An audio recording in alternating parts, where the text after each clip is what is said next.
रासायनिक अपक्रियाएं एवं समीकरण, ये हाई स्कूल का जो साइंस विषय है उसका पहला चैप्टर है, रासायनिक समीकरण एवं अपक्रिया।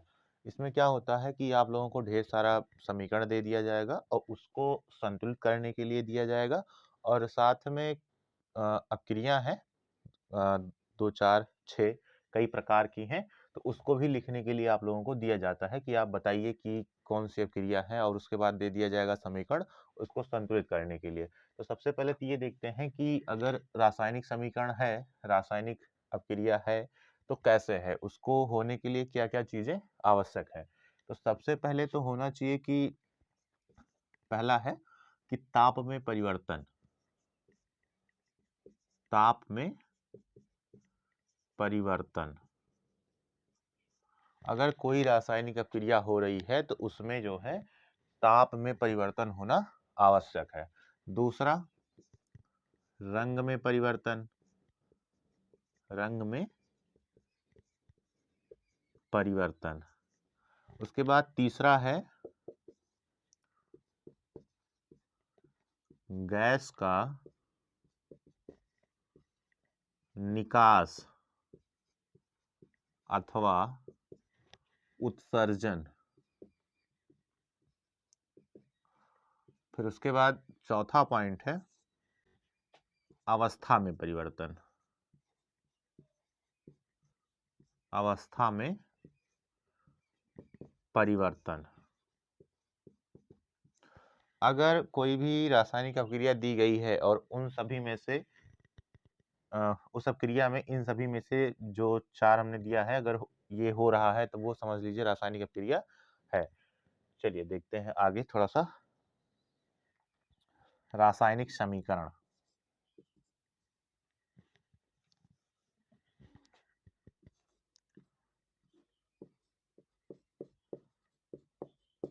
रासायनिक समीकरण।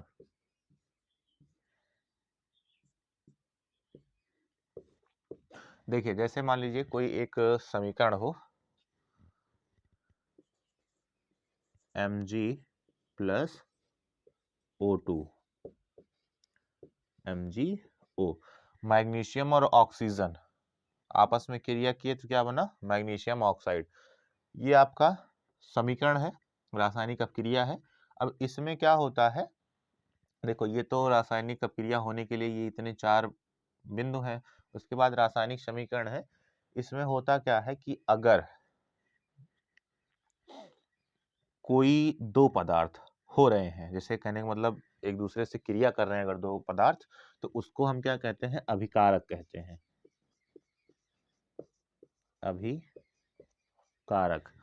और जब 2 पदार्थ आपस में क्रिया करके कुछ नया बनाते हैं, नया पदार्थ बनता है, तो उसको हम उत्पाद कहते हैं।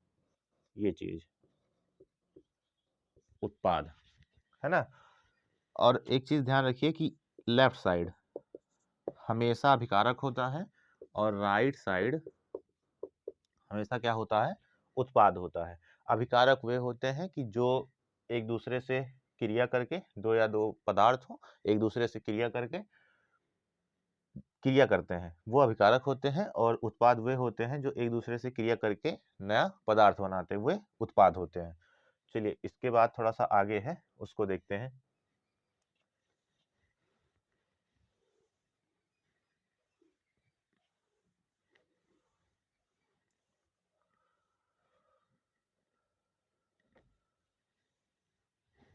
रासायनिक समीकरण को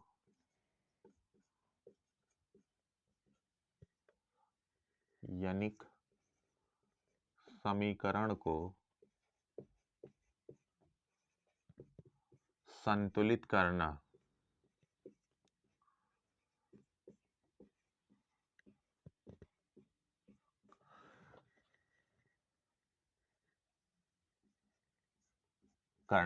देखिए, रासायनिक समीकरण को संतुलित कैसे करते हैं, जैसे अभी हमने एक आप लोगों को दिया Mg प्लस O2, ये हमारा बन गया MgO, मैग्नीशियम ऑक्साइड। इसको हम संतुलित कैसे करते हैं, देखिए जैसे यहाँ पे संतुलित करने का मतलब ये है कि लेफ्ट साइड और राइट साइड।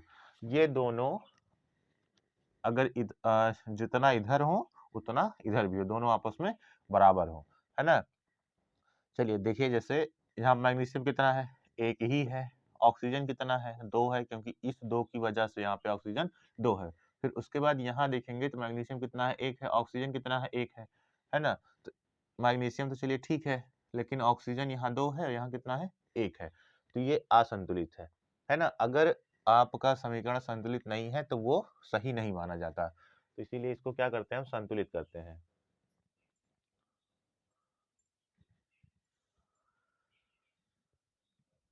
देखिए, इसको हम लिखते हैं, पहले ऐसे लिख लेते हैं मैग्नीशियम, उसके बाद यहाँ पे लिख लेते हैं ऑक्सीजन।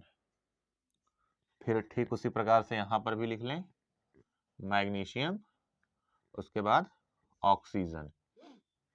अब देखो लेफ्ट साइड में मैग्नीशियम कितना है, यहाँ पे एक है, और ऑक्सीजन कितना है, दो है।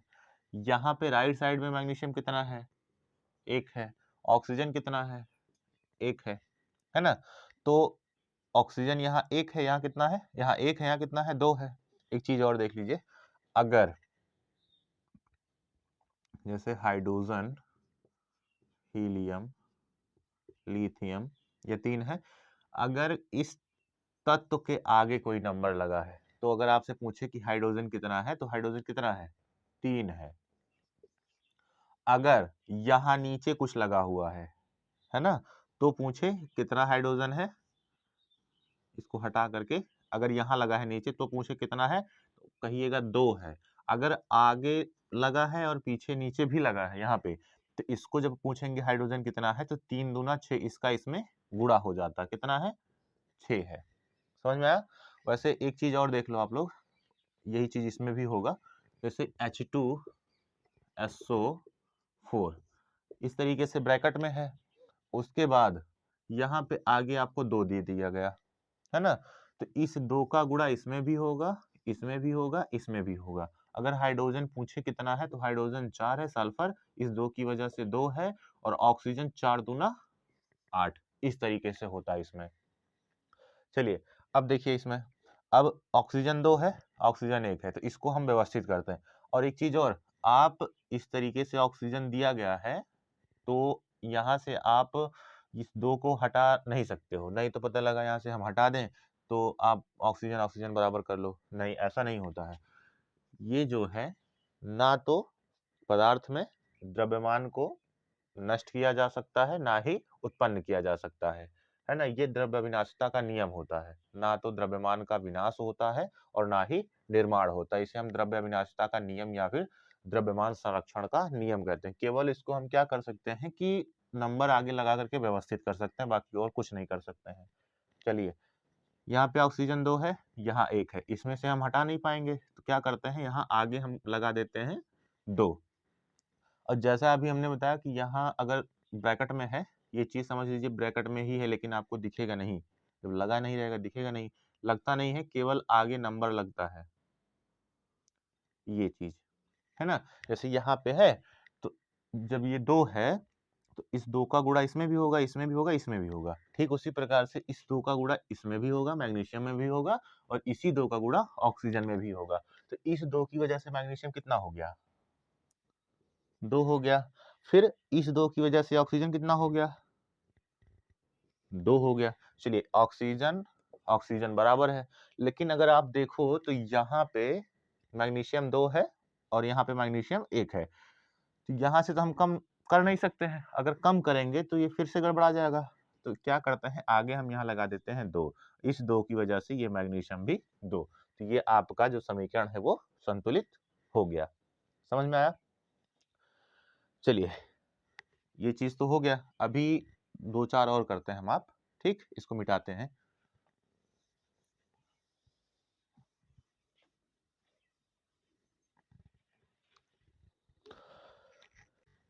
चलिए दूसरा वाला देखिए, पहला था, दूसरा लीजिए, H2 प्लस O2। जब ये आपस में क्रिया करेंगे तो हमारा बनेगा H2O, ठीक, समझ में आया। अब क्या यहाँ पे व्यवस्थित है? देखो, इसको व्यवस्थित करने के लिए सबसे पहले हाइड्रोजन को लिखते हैं, फिर लिखेंगे ऑक्सीजन को। यहाँ पे हाइड्रोजन कितना है? इस 2 की वजह से हाइड्रोजन 2 है। इस 2 की वजह से ऑक्सीजन कितना है? 2 है। फिर उसके बाद यहाँ पे हाइड्रोजन लिखो और नीचे लिखो ऑक्सीजन। इस 2 की वजह से यहाँ पे, इस 2 की वजह से जो हाइड्रोजन है वो है 2, लेकिन यहाँ पे ऑक्सीजन कुछ भी नहीं लगा है, तो यहाँ पे ऑक्सीजन कितना है? 1 है। अब आप देखो, ऑक्सीजन यहाँ पे 2 है, यहाँ पे 1 है। हाइड्रोजन तो चलिए बराबर है, कोई बात नहीं है। अब ऑक्सीजन 2 है, ऑक्सीजन यहाँ 1 है, वैसा नहीं हम यहाँ से हटा देंगे तो पूरा हो जाएगा, गलत हो जाएगा आपका। यहाँ पे 2 रहने दीजिए। अब हमको व्यवस्थित भी करना है, तो आगे क्या करते हैं, हम लगाएंगे यहाँ पे नंबर 2। अब इस 2 की वजह से ऑक्सीजन कितना हो गया? 2 हो गया, समझ में आया। लेकिन हाइड्रोजन पहले 2 था, अब इस 2 का गुणा इसमें भी होगा, 2 दूना 4, यहाँ पे ये हो गया 4। ऑक्सीजन तो चलिए व्यवस्थित है, लेकिन हाइड्रोजन यहाँ पे 2 था, यहाँ पे पहले 2 था, अभी 4 हो गया। अब यहाँ पे 2 है, तो यहाँ पे क्या करते हैं, आगे 2 लगा देते हैं। जब 2 लगाएंगे तो ये हो जाएगा हमारा 2 दूना 4। ठीक, समझ में आया। अब चलिए अगला एक ठो और देख लीजिए। चलिए तीसरा देखिए, FeSO4 tense to Fe2O3 plus SO2 plus SO3। अब ये रिएक्शन है यहाँ पे। अब क्या करना है, इसको देखना है क्या व्यवस्थित है कि नहीं है, समझ में आया। यहाँ पे लिखते हैं आयरन Fe, फिर उसके बाद लिखेंगे सल्फर, फिर लिखेंगे ऑक्सीजन। ठीक उसी प्रकार से इधर भी, राइट साइड भी यहाँ पे क्या लिखेंगे, आयरन, फिर लिखेंगे सल्फर, फिर लिखेंगे ऑक्सीजन। लेफ्ट साइड में आयरन कितना है? 1 है, कुछ भी नहीं लगा है तो 1 है, यहाँ देखिए। फिर उसके बाद है सल्फर कितना है? यहाँ देखिए 1 है, ये भी। ऑक्सीजन, इस 4 की वजह से ऑक्सीजन कितना है? 4 है। देखिए आप लोग सोच रहे हो कि इस 4 की वजह से ये काहे नहीं है ना, कि 4 ऑक्सीजन तो है लेकिन साथ में है, तो सल्फर काहे नहीं है? देखिए जब आप आवर्त सारणी में जाओगे तो वहां पे hydrogen, helium, lithium, beryllium, boron सब रहता है। तो अगर आपको कैपिटल लेटर के साथ स्मॉल लेटर मिले तो वो समझ लीजिए साथ में है, ठीक। और अगर केवल कैपिटल कैपिटल मिले, जैसे यहाँ पे देखिए Fe है ना, तो ये दोनों साथ में है। अगर यहाँ पे 4 लगा होता, यहाँ पे, यहाँ देखिए 4 लगा होता तो इस पूरे में होता। और अगर कैपिटल में केवल एक एक मिले, है ना, कैपिटल में अगर एक एक मिलते हैं तो वो तो अकेले ही हैं। अगर कैपिटल में दोनों साथ में मिले, जैसे एस और ओ, तो ये दोनों अलग अलग हैं। ये 4 केवल ओ के लिए है, समझ में आया, ना कि यस के लिए। FeSO4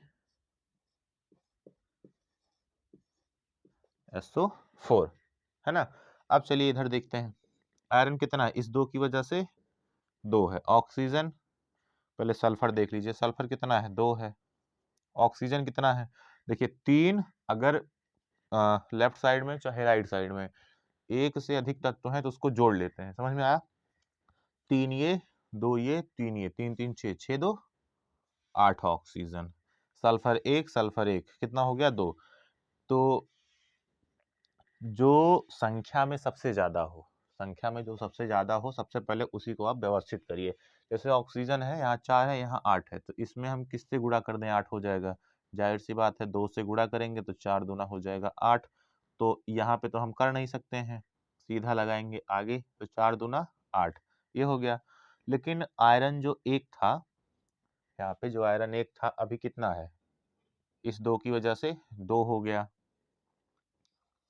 है ना। सल्फर इस 2 की वजह से कितना हो गया?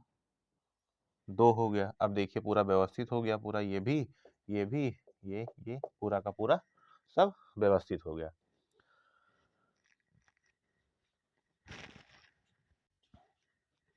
चलिए अब आगे चलते हैं थोड़ा सा।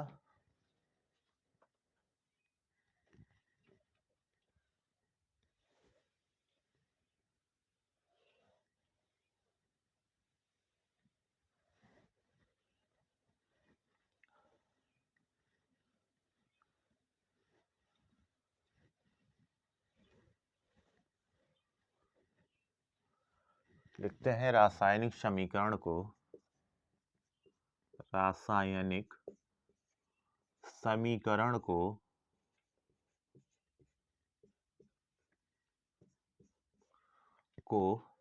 अधिक सूचनात्मक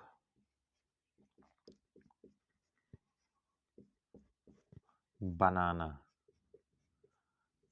जैसा कि आप लोगों ने भी देखा, जैसे हम एक ठू लिख लेते हैं C+O2, ये हो जाएगा हमारा Ca2, है ना, CO2। एक ठू और लिख लो H2+O2, ये हो जाएगा H2O। अभी आप लोगों ने देखा कि हम इसको केवल व्यवस्थित कर रहे थे, यहाँ लगा दिए, यहाँ लगा दिए, हमारा व्यवस्थित हो गया। लेकिन अभी क्या है कि हम जैसे हाइड्रोजन लिए, ऑक्सीजन लिए, क्या बना, जल बना। आपको ये भी बताना होता है कि ऑक्सीजन और हाइड्रोजन आप किस किस अवस्था में लिए हो। हाइड्रोजन किस अवस्था में है, ऑक्सीजन किस अवस्था में है ना। तो ये जो उत्पाद बना वो किस अवस्था में बना, तो उसके लिए है ना। चलिए, जैसे यहाँ पे कार्बन है, ये हमारा सॉलिड है, ऑक्सीजन गैस है। जब ये दोनों आपस में क्रिया करते हैं तो ये हमारा गैस बनता है, CO2, कार्बन डाइऑक्साइड। ठीक उसी प्रकार से हाइड्रोजन है, ये भी गैस है, ऑक्सीजन ये भी गैस है। जब आपस में ये दोनों क्रिया किए तो हमारा जो है जल बना, लिक्विड फॉर्म में। ठीक, अगर कोई गैस है तो उसको G से, स्मॉल g, और अगर कोई ठोस है तो उसको S से, स्मॉल s से दर्शाते हैं। और अगर जल है ना, लिक्विड जल है, जैसे पानी है, तो उसको हम लिक्विड L से दर्शाते हैं। अगर मान लीजिए जैसे कोई चीज पानी में घुला हो, है ना, पानी हो प्लस उसमें कोई पदार्थ घुला हो, तो इन दोनों का जो कॉम्बिनेशन है उसको हम AQ से दर्शाते हैं, एक्वासियस। समझ में आया। चलिए अभी आगे हम करते हैं, उसके बाद बताते हैं आप लोगों को। ये तो लगभग समझ में आ गया होगा।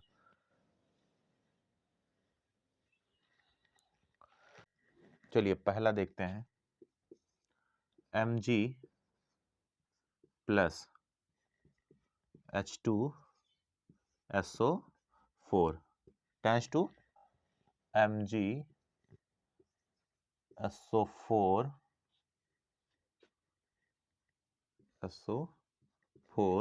Plus H2। चलिए देखिए, अभी Mg हम किस अवस्था में लिए हैं, सांद्र सल्फ्यूरिक अम्ल किस अवस्था में लिए हैं, मैग्नीशियम सल्फेट किस अवस्था में बना, और हाइड्रोजन किस अवस्था में बना, ये आपको बताना है इसमें। जैसे मैग्नीशियम है, इसको हमने किस अवस्था में लिया, ठोस अवस्था में। अगर कोई रासायनिक अपक्रिया हो रही है उसमें जो पदार्थ है ठोस अवस्था में, तो उसको हम स्मॉल s से प्रदर्शित करते हैं। उसके बाद सांद्र सल्फ्यूरिक अम्ल, इसको क्या है, हम AQ में लिए हैं, एक्वासियस। ये जल में घुला रहता है। ठीक, कोई भी पदार्थ अगर आप बना रहे हो, जाहिर सी बात है उसमें जल घुला ही रहेगा। अगर ठोस नहीं है तो द्रव में है, तो जाहिर सी बात है कि हम उसमें जल को डालते ही हैं, या फिर जल की आवश्यकता होती ही है। तो अगर ठोस है तो यहाँ पे स्मॉल s, और अगर जल में घुला हुआ है तो AQ से। ठीक, और अगर केवल जल ही है तो उसको हम L से लिखते हैं। ठीक उसी प्रकार से फिर है आपका मैग्नीशियम सल्फेट। अब ये भी आपका जल में घुला है तो इसको हम लिखेंगे AQ। यहाँ पे हाइड्रोजन है तो इसको हम लिखेंगे G। आप इसको G ना लिख करके आप ऐसे, गैस अगर है तो ऊपर भी दिखा सकते हो, तीर। समझ में आया।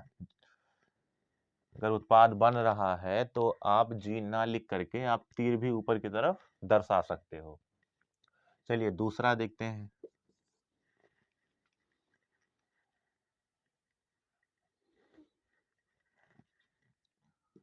N2 plus H2 NH3।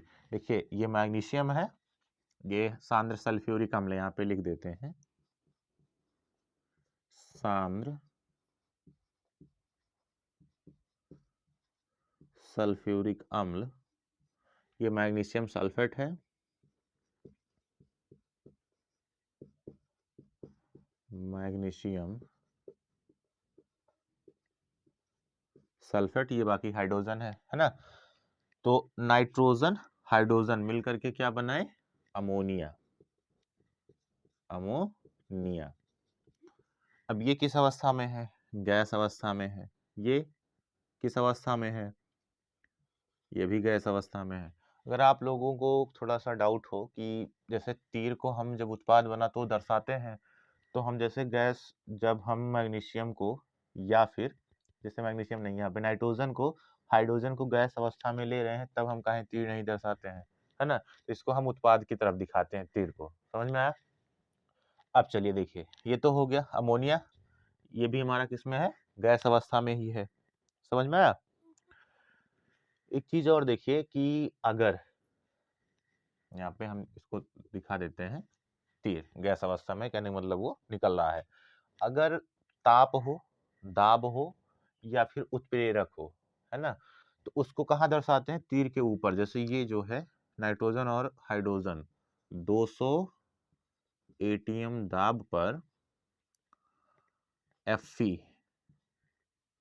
चूर्ण के साथ, है ना, चूर्ण के साथ जब ये क्रिया किए, और यहाँ पे 500 डिग्री सेल्सियस, 500 डिग्री सेल्सियस, ठीक, 200 एटीएम पर, ओ सॉरी 500 डिग्री सेल्सियस पर 200 एटीएम के साथ Fe आयरन चूर्ण के साथ जब ये दोनों आपस में क्रिया किए, तो क्या बना? Ammonia gas. देखिए, जो उत्प्रेरक होता है, यही है हमारा उत्प्रेरक, ये तो ताप है, ये दाब है। उत्प्रेरक क्या होता है? ये अपक्रिया की दर को कई गुना बढ़ा देता है, जिसको हम उत्प्रेरक कहते हैं। तो इसकी उपस्थिति में ये दोनों जल्दी से हो गए और बना हमारा क्या? अमोनिया। ये चीज समझ में आया? चलिए आगे देखते हैं। अब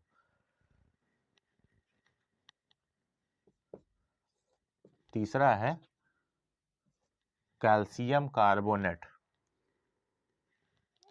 यहाँ पे कैल्शियम कार्बोनेट, यहाँ पे हमारा जो बनेगा वो बनेगा calcium oxide plus CO2, CO2। अब देखिए, अगर हम ताप दे रहे हैं उसको, तो उसको कहाँ दर्शाते हैं? उसको भी हमने कहा कि तीर के ऊपर दर्शाते हैं। अगर कोई ताप नहीं दिया गया, जैसे कोई मानक नहीं है, 500 डिग्री सेल्सियस, 200, 300, 400, केवल कह रहा है ताप दे रहे हैं, तो उसको क्या करते हैं हम? केवल ऐसे ये बना देंगे, है ना, त्रिभुज, इसके ऊपर रख करके बढ़िया से अपक्रिया अपना करवाते हैं। जो कैल्शियम कार्बोनेट है, ये हमारा जो अवस्था है इसकी, ये ठोस अवस्था में है। और उसके बाद जो कैल्शियम ऑक्साइड है, ये भी आपका किस अवस्था में है? ठोस में। और जो CO2 है, वो किस अवस्था में है? गैस अवस्था में। यहाँ पे ये हमारा सॉलिड है, ये भी हमारा सॉलिड है, ये क्या है? गैस है। आप इसको लगाओ या फिर यहाँ पे तीर लगा दो, कोई बात नहीं है। फिर चौथा है, चौथा देखिए, जिंक है और सांद्र सल्फ्यूरिक अम्ल है। यहाँ पे जिंक प्लस H2SO4, इसको नहीं लिखे क्या? यहाँ लिख देते हैं कैल्शियम कार्बोनेट, है ना। ये कैल्शियम ऑक्साइड है, जिसको हम कहते हैं बिना बुझा चूना, कैल्शियम ऑक्साइड। ठीक, ये हो गया। अब चलिए अगला वाला जो है अभी हम देखते हैं उसको, इसको देख लीजिए एक बार।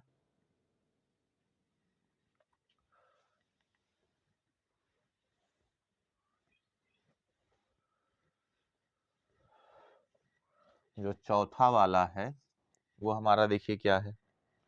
जिंक है प्लस H2SO4, जिंक प्लस सांद्र सल्फ्यूरिक अम्ल H2SO4, ये ठोस अवस्था में। ये AQ है, एक्वासियस। देखिए, एक चीज ये भी मिलता है कि अगर आप किसी पदार्थ का किसी के साथ आप क्रिया करवा रहे हो, तो एक तो ठोस, है ना, उसके बाद फिर द्रव अवस्था में हो, या फिर गैस अवस्था में हो, या फिर जलीय अवस्था में हो। एक चीज ये होता है जलीय में कि ज्यादा गाढ़ा है या फिर कम गाढ़ा है। अगर कम है तो उसके लिए यहाँ पे हम तनु लिखते हैं, तनु मतलब कम गाढ़ा, और ज्यादा है तो उसके लिए सांद्र लिखते हैं। फिलहाल ये आप जान लीजिए, बहुत ज्यादा मिलेगा नहीं आपको, ये सब मिलेगा S, AQ, L और G। इसको हमने क्रिया करवाया तो हमारा जो बना वो हमारा ये बना कि जिंक सल्फेट और hydrogen gas. Zinc sulphate plus hydrogen gas. यहां लिखते हैं जिंक सल्फेट। ये सांद्र सल्फ्यूरिक अम्ल है। सांद्र सल्फ्यूरिक अम्ल।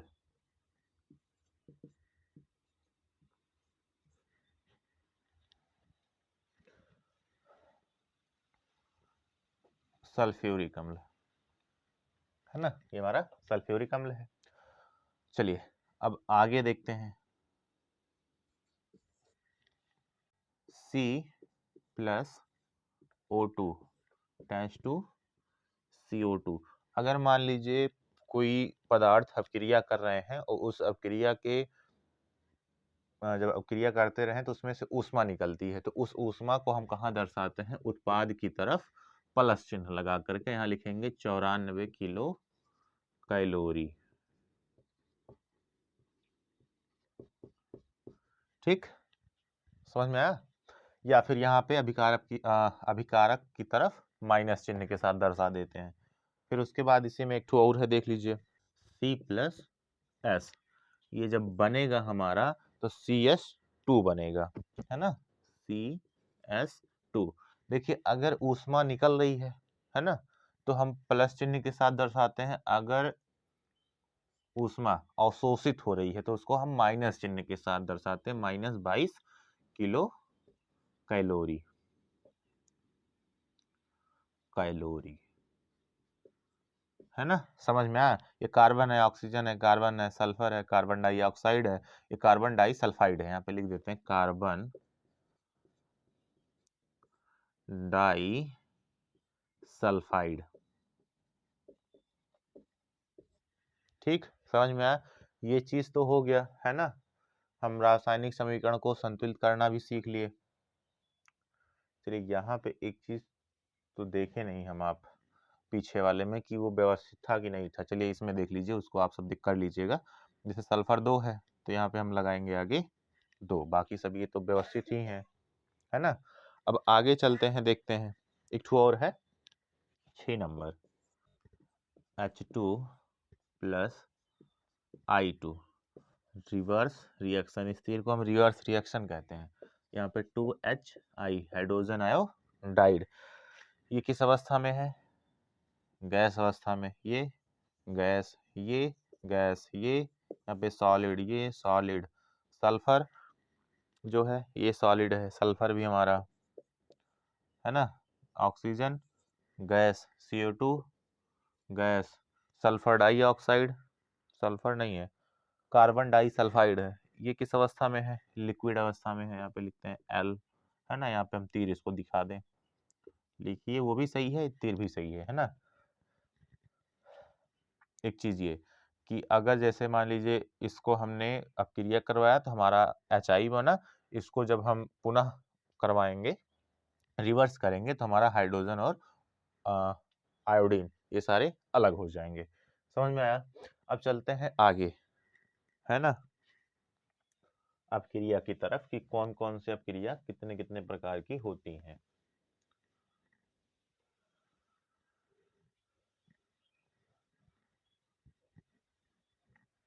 यहाँ लिखते हैं अपक्रिया के प्रकार।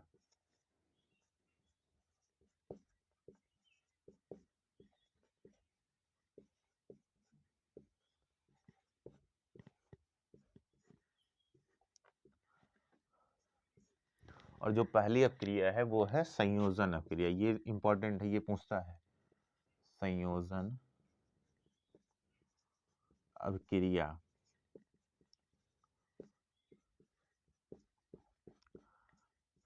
इसमें क्या होता है कि दो पदार्थ हो, है ना, दो या फिर दो से अधिक पदार्थ हो, वो एकल उत्पाद का निर्माण करते हैं। समझ में आया? वह रासायनिक अपक्रिया, लिखते हैं यहाँ पे, वह रासायनिक अभिक्रिया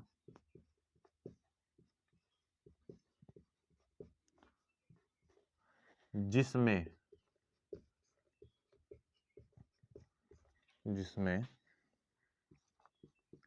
दो या दो से अधिक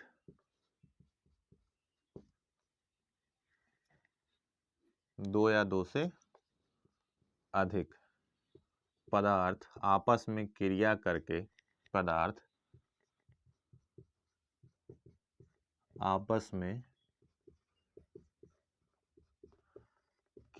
करके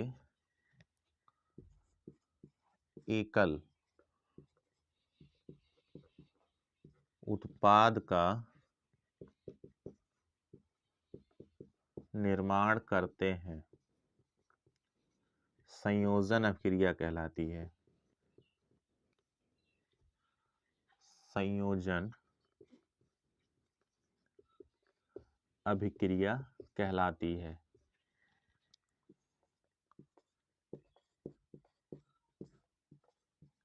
ये आपका डेफिनेशन है ना। अब इसका जो उदाहरण है उसको देख लीजिए, एग्जाम्पल।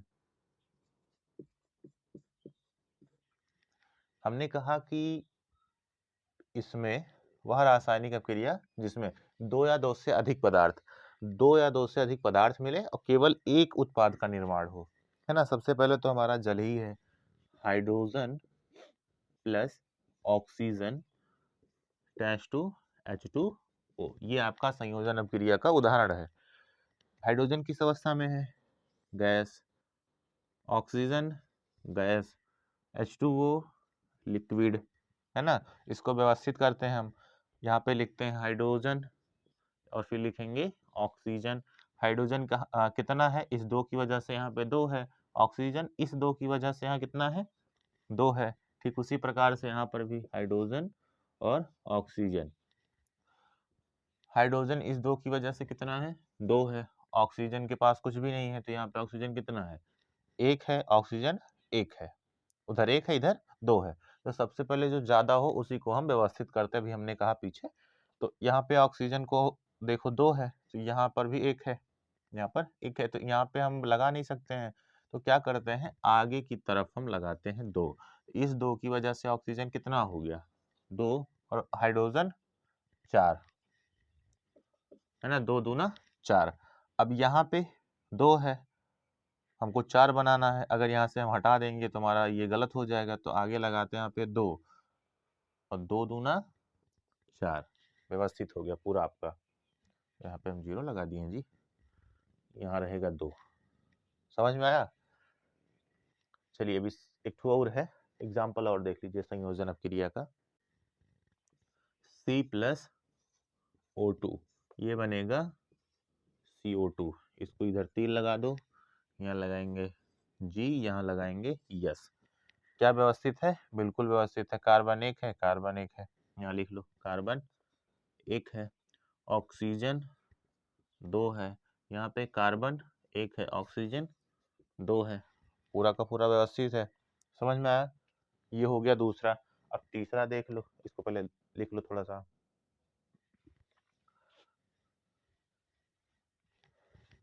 तीसरा देखो, NH3 प्लस HCl, ये है हमारा क्या? अमोनियम क्लोराइड, है ना। NH4Cl, इसको अमोनिया कहते हैं, अमोनिया। ये हाइड्रोक्लोरिक अम्ल है,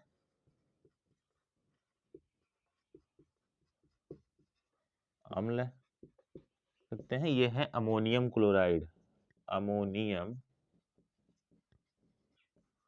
क्लोराइड, है ना। अब देखो ये व्यवस्थित है कि नहीं है। यहाँ लिखेंगे N, फिर लिखेंगे H, फिर लिखेंगे Cl। नाइट्रोजन कितना है? एक है ना। यहाँ पर कुछ भी नहीं लगा तो एक है। हाइड्रोजन कितना है? तीन है, और यहाँ पे कितना है? चार। सॉरी, तीन यहाँ पे एक यहाँ पे, टोटल कितना हो गया? चार। इसको जोड़ते हैं हम। फिर क्लोरीन देखो एक है, यहाँ पर लिखो N, लिखो H और Cl। नाइट्रोजन कितना? एक। हाइड्रोजन कितना? चार। क्लोरीन कितना? एक। यह भी पूरा व्यवस्थित है, 1 4 1 1 4 1। चलिए एक ठो और देख लीजिए,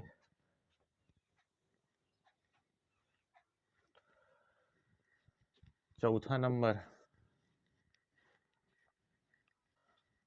CO plus Cl2 tends to CO Cl2, ये पूरा हमारा जुड़ जाएगा CO Cl2, है ना। कार्बन मोनोऑक्साइड, क्लोरीन और ये कार्बोनिल क्लोराइड।